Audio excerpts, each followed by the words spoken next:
লুঙ্গিতে আগুন লাগছে, লুঙ্গি খুললেও বিপদ আর না খুললেও বিপদ, খুললে ইজ্জতদার, না খুললে পুড়ে মারা যায়। এই হলো সমস্যা। আগে ছিলাম সুতার জালে, এখন ঢুকছি লোহার জালে। কারণ মানে আগে ছিলাম নর্মাল, এখন কায়দা করে ধরছে না ছড়তে পারি আমরা, কথা বলছেন। এখন এই যে খোলা ময়দানে যে এইটা দিছে, এই হকারদের বাক করে দিছে, এটা তো ফাইজলামি। এটা ফাইজলামি তো কিছুই না।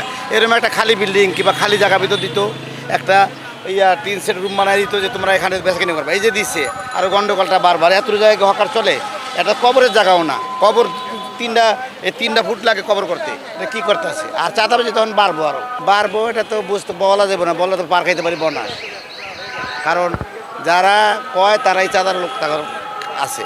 এখনও বৈধ কয় না, বৈধ করলে তো পুনর্বাসন করতে হবে আগে। এটা কি বৈধ হইল? এটা বৈধ হইল? পুনর্বাসন করার পরে বৈধ করতে হইব।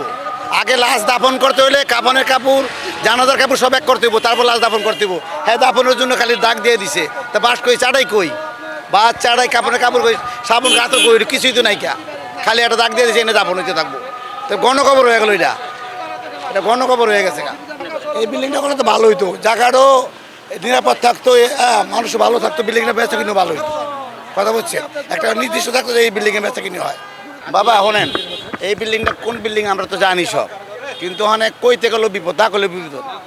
লুঙ্গিতে আগুন লাগছে, লুঙ্গি খুললেও বিপদ আর না খুললেও বিপদ, খুললে ইজ্জতদার, না খুললে পুড়ে মারা যায়।